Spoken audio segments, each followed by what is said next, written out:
Welcome to Familypreneur, the podcast for parent entrepreneurs raising kidpreneurs. It's time for your weekly dose of inspiration and actionable tips to build your business and find better balance, all while strengthening your family. And now we'd like to introduce your host. She's my mom and thebomb.com, Meg Brunson. Hey there, thank you for joining me today. This is such an exciting episode for me because it is episode 100. I don't know, there's just something so exciting about being into triple digits. So I really want to thank those of you who are listening, who have been with me from the beginning. I know there are a lot of you, and I really appreciate it. It's been a really fun journey for me.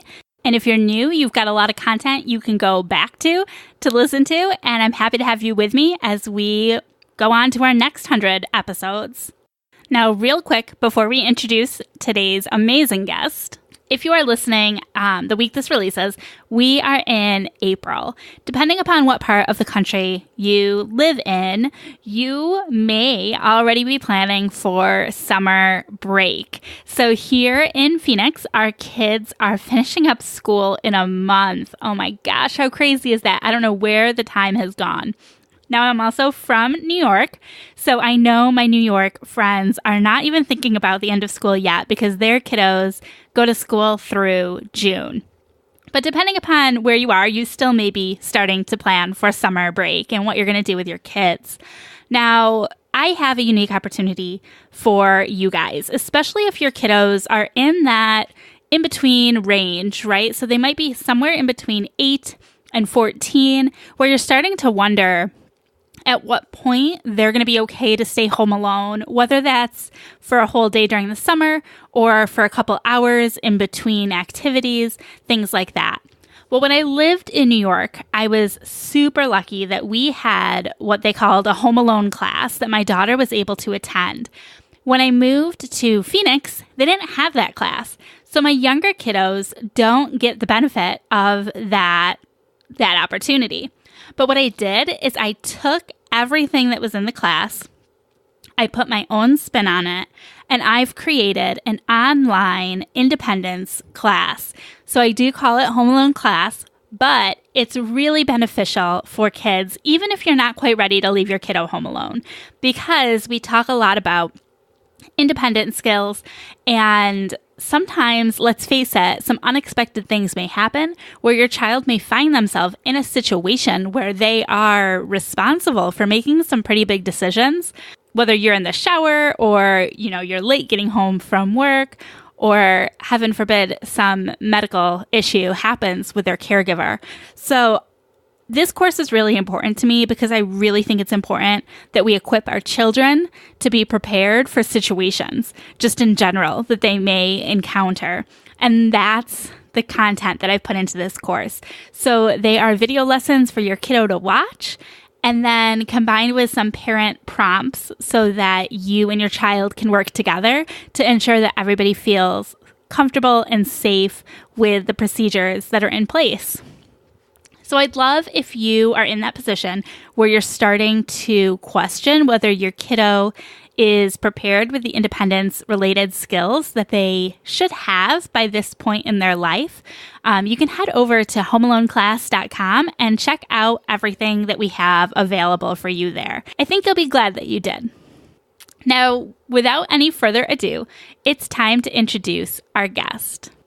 She helps kids of all ages share their voices and make a bigger impact using the technology that they already have at their fingertips.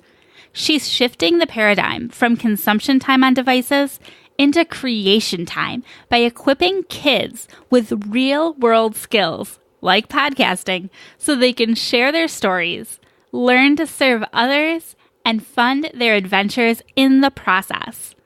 I'm so excited to be hosting the founder of Our Young Creators, Yong Pratt. Hi, Yong. Thank you so much for joining me. Hello, Meg. Thank you so much for inviting me. I am so excited for our chat today. Oh, me too. I feel like we have been connected for a really long time, and just scheduling is not always easy. So I'm excited that we're finally connecting on this podcast. We connected on your podcast not too long ago.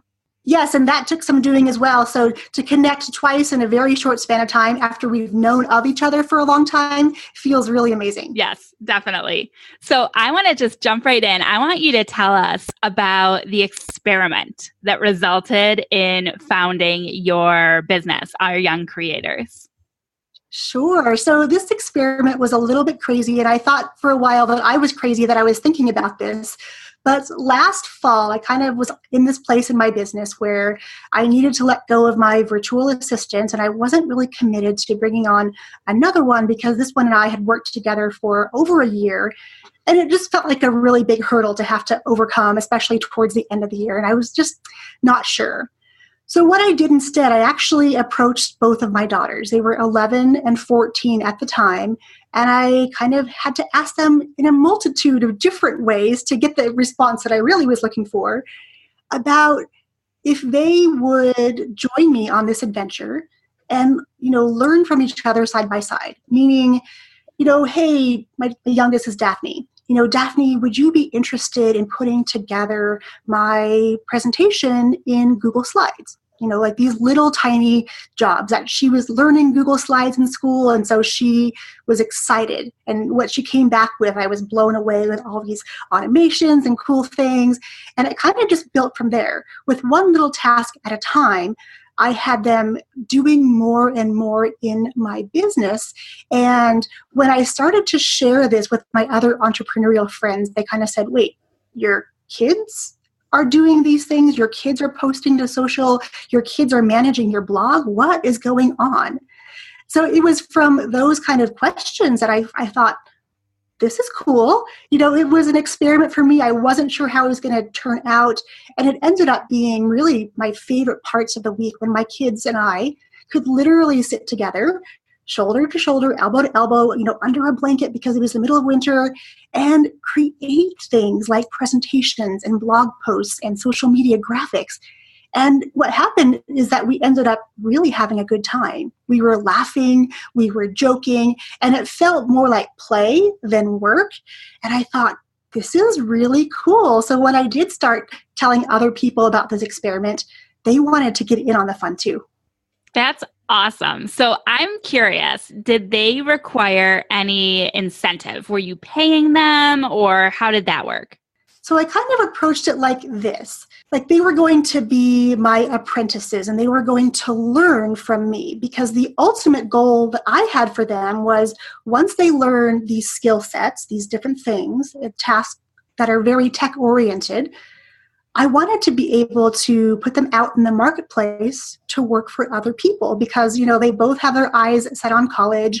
And so they really wanted to start taking that planning in their own hands. So I sort of said, okay, well, rather than me paying you right now in the beginning, why don't I teach you these things? And when you can do them independently and you don't need me sitting next to you, then I can start paying you. And then when you can show me that you can do it really well and you don't need my reminders every day, you don't need me pushing you to do these things, then I can go see if there are people who are other entrepreneurs who need help in certain areas that you have expertise in now. And so that was kind of the progression. It started with nothing, but the thought of them really like having their own job and being able to control their own hours and, really the freedom of what entrepreneurship has to offer and understanding that at a young age, like that was the biggest piece to them. Like, oh, whoa, you mean people will pay me to do this thing? Because it's really easy for me. So we've had a lot of great discussions about, well, if it's easy, that means it's not worth a lot. To us, maybe, but to somebody else, you're adding value to their business. You're letting them continue what they're doing without having to worry about these behind the scenes things. So how did you know what tasks they would be best suited for? Or was there some trial and error there? There has definitely been some trial and error for sure. And in the beginning, it was just kind of taking a look at what they liked to do. And again, my daughter, Daphne, in school, she was learning how to do Google Slides. So she would, in her spare time, create slideshow presentations about her favorite books. And she was just doing this for fun. So I kind of challenged her and said, okay, I have these ideas. Here's all the text you need to put on there. Can you put it into a presentation for me? And then, literally a couple hours later, and I mean, a full hour presentation, like she had it all done with automations and it was beautiful. It was not what I had envisioned. Mm-hmm. However, it was better than I could have ever imagined. That's awesome. Now, I know that you talk a lot about turning consumption time into creation time. And I have to be honest that in my house, I feel like we have too much consumption time. And that's for everybody. I'm guilty of it too. So I'd love to know some of your tips on how to turn consumption into creation. Sure. And this is a really big topic too, because it really goes back to having to take a hard look at ourselves as parents and how are we spending time during our day? And when the family's home, are we all in our own places in the house looking at our devices? And if that's the case, maybe you take 30 minutes of that time and you come together and you talk about things you might be able to do together. I mean, for example, my oldest is really interested in watching a lot of YouTube tutorials about makeup and hair, and I am not at all interested in that. However, the fact that she is means that she and I now can spend one-on-one time together and we can watch these things. And then she can try those things on me. And then we can have conversations about why she likes certain things. And then beyond that, really talking about, well, you know that you like this video because of this. Do you think you could do something like that? It's sort of an evolution of this conversation where you start with where they're wanting to hang out. Are they gaming? Are they looking at videos? Are they doing social media? And then really making that time to be together and enjoy one piece of content and then have the bigger discussions about the whys behind it. Is there something that they really love about this video versus this video? Mm-hmm. And really just being able to kind of grow organically. And I'll be the first to admit that it takes some time, especially, my oldest was 14 when we started this and now she's 15. And so, there's a little bit of attitude that has to be, dealt with along the way. And we're always not going to see eye to eye, but it's been really fun to sort of see what they like by using what they're consuming and making it a family affair. So I know you've mentioned the makeup. What are your kids doing right now? Like, how has their interest in entrepreneurship changed since implementing these practices? So it's changed in a lot of respects. My youngest, she does a lot of work for other clients, maintaining blogs, really making sure that videos on websites, audio's there, creating some graphics.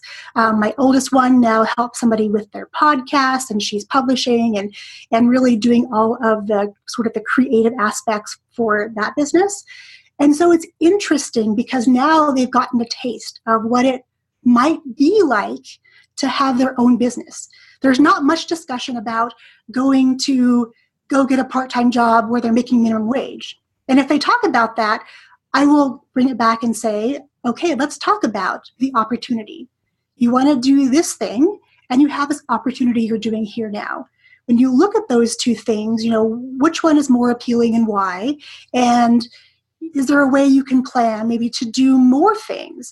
So it's really been an interesting evolution, again, of having this idea about what if I took them along for this journey into now they're working for me in my business, helping with the podcast, helping with our website, and now doing those things for other people.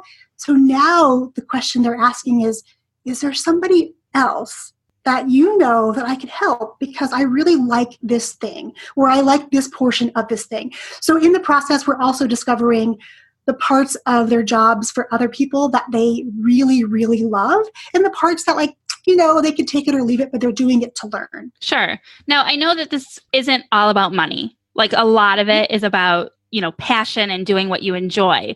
But do you have a sense for whether the money is better doing the freelance work versus getting a traditional job? So my youngest and I actually calculated this out. Actually, my oldest and I, when she was offered a position to help somebody with their podcast, another entrepreneur, and do all the behind the scenes things, I actually had her calculate, okay, I want you to go figure out, how much you would get at a part-time job. And if you were able to work maybe 10 hours a week, what would you bring in? Versus if you do 10 hours of work over here, like, what are you going to make? And it was, I don't even remember the math, but I want to say 6 or 7 times more profitable for her to take those 10 hours and devote it to being an entrepreneur and working in this space versus going to work for somebody else and having to follow all their rules as far as showing up at a certain time and having to put in so many hours per week. So it's been really a cool process for them to sort of see what the potential is by literally digging into those numbers and comparing them side by side. And how much time are you involved in their business? Like, are you the matchmaker? Right now, I am the matchmaker, yes. So I'm the common thread that links my kids to who they are working with right now. And I will probably continue to be so for a while until I have a good sense that they're able to go out there and do that themselves, because that's a different kind of skill set as far as, like interviewing for a job, kind of same thing. Those are skills that we're building on now. But in the meantime, I'm happy to connect them to people that, I respect completely. Their businesses are amazing. They're well aligned with the values we have in our business as far as putting our families first and really, really inspiring this idea of entrepreneurism. That's what I'm doing now. But at some point, I know, like when my oldest goes to college, she's definitely going to have to figure it out on her own as far as I can maybe suggest some people, but it'll be up to her then to make those connections ultimately happen.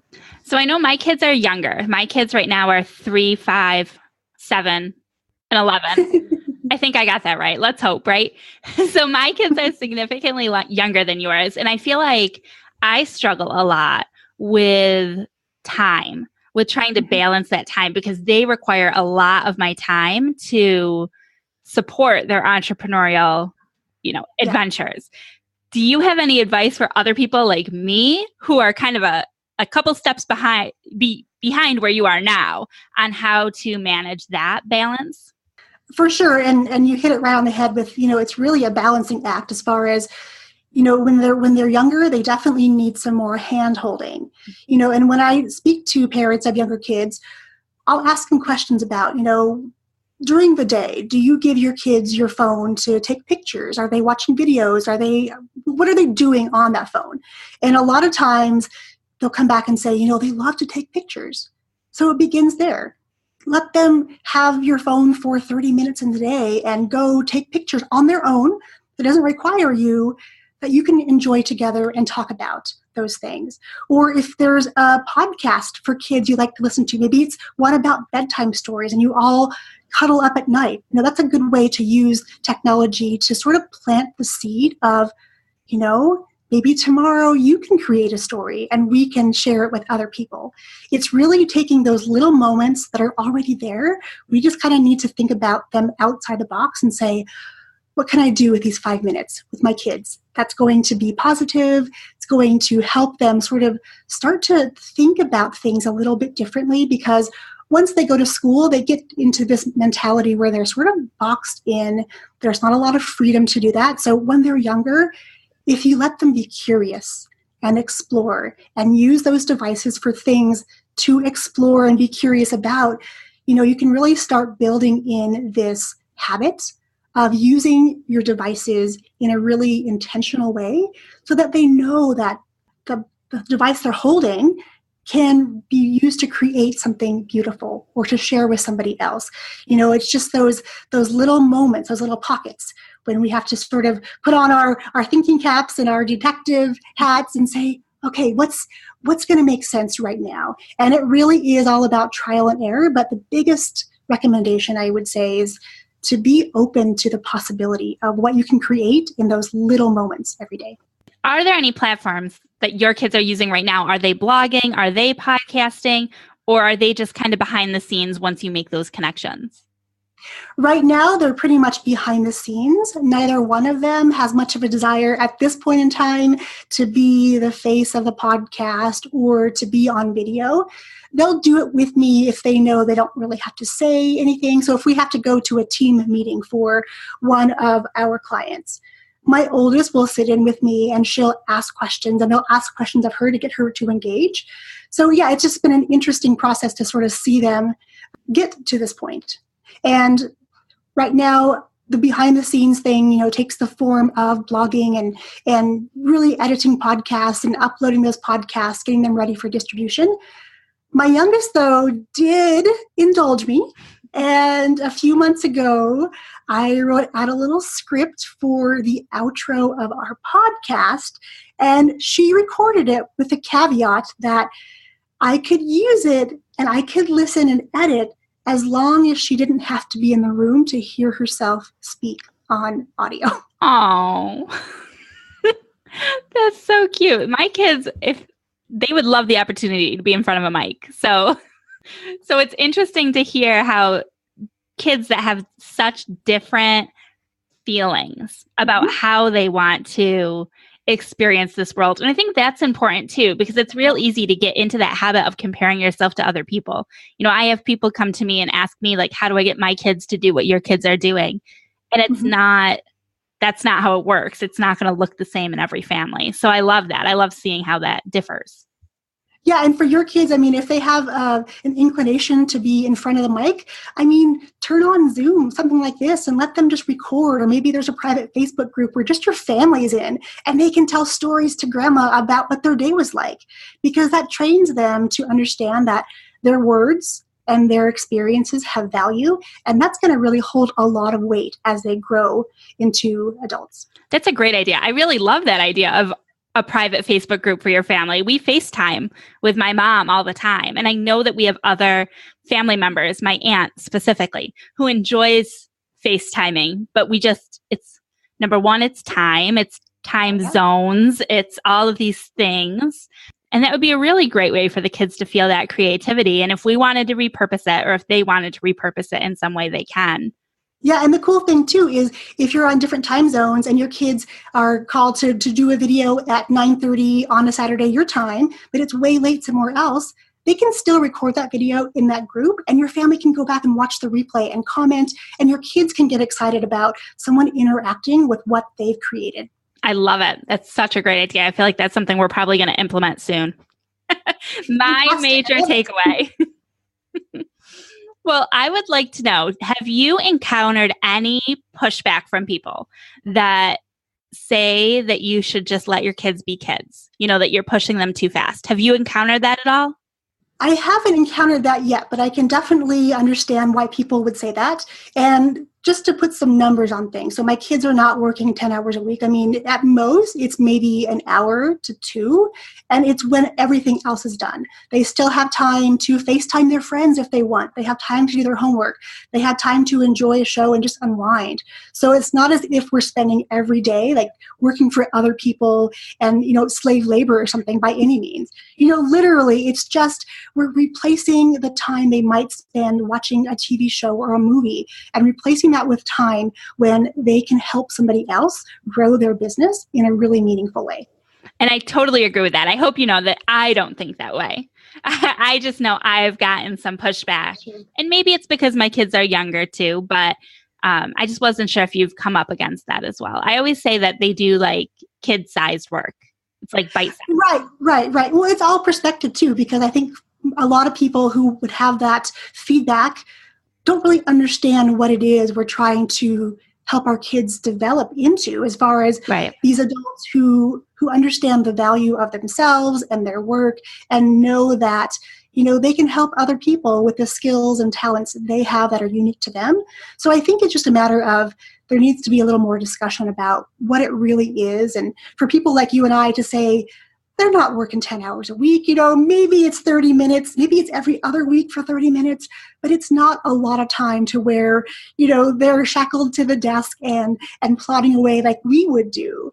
It's an entirely different experience. And I love that you said it's kid-sized work, because that's exactly right. The younger they are, the less they do work. The older they get, when they develop more skills, they can actually use the keyboard to type, really fluently.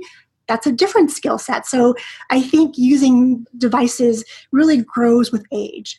Start where you are, really utilize those couple minutes, transition from being in separate rooms to coming into one room and doing something together. And then let that build more discussions about what is the next step?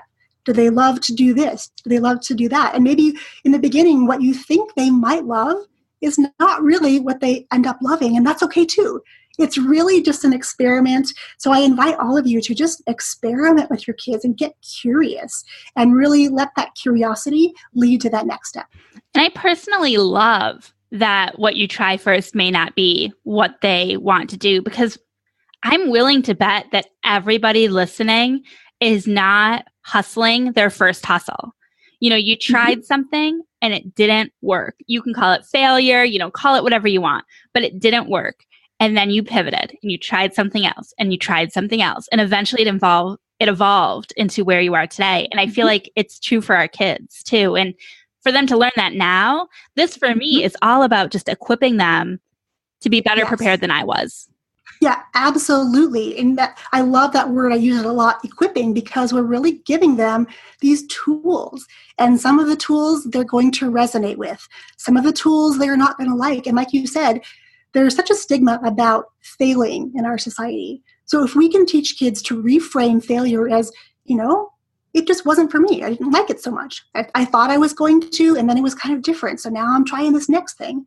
And it's never about failing, but it's a little stepping stone to get to where they ultimately want to be. Yes, exactly. I love that. So I would love to know what your number one piece of advice would be for a parent who wants to inspire their child to think entrepreneurially. I would say the biggest thing is being curious about things yourself. If kids see that we're curious about all sorts of different things, it gives them permission to start exploring things that may be outside the box.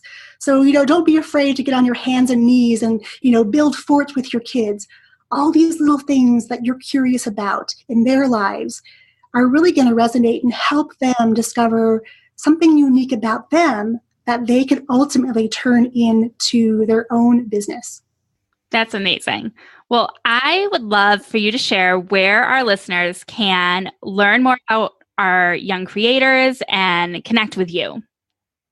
Absolutely. Thank you. So you can head over to our website, ouryoungcreators.com. We hang out there. We blog a lot. We have a lot of video content, podcast content there for you. If you're on Facebook, you can come over to Our Young Creators, and the same on Instagram. And if you have any questions or follow-up conversations you'd love to have about this topic, I'm always eager to find other parents, other entrepreneurial parents who want to instill this fire in their kids at a young age to help them understand that entrepreneurism could be a viable choice for them. Awesome. And I know that that's true, 100% true. So definitely do not feel bad about reaching out, because you're very warm and welcoming. So I hope that you make a lot of amazing connections from my audience, because I think we're totally aligned and you bring such a unique perspective to this issue. Oh, thank you so much, Meg. It was my absolute pleasure. And I'm so glad we've gotten to connect twice in a very short span of time. And I look forward to our next connection as well. Me too. Thank you so much. Thank you. Bye.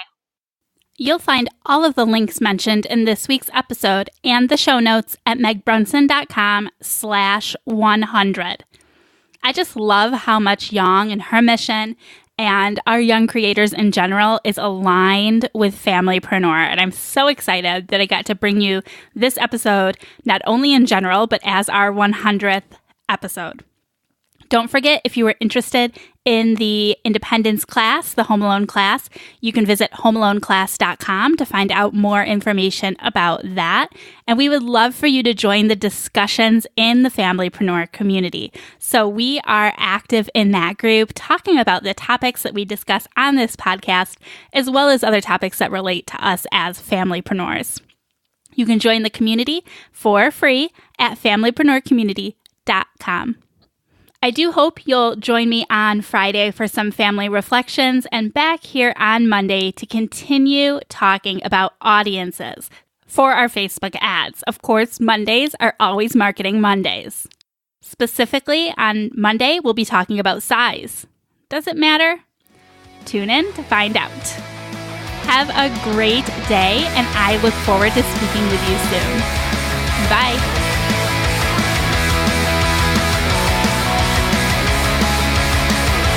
Don't miss my mom's next episode. Bye.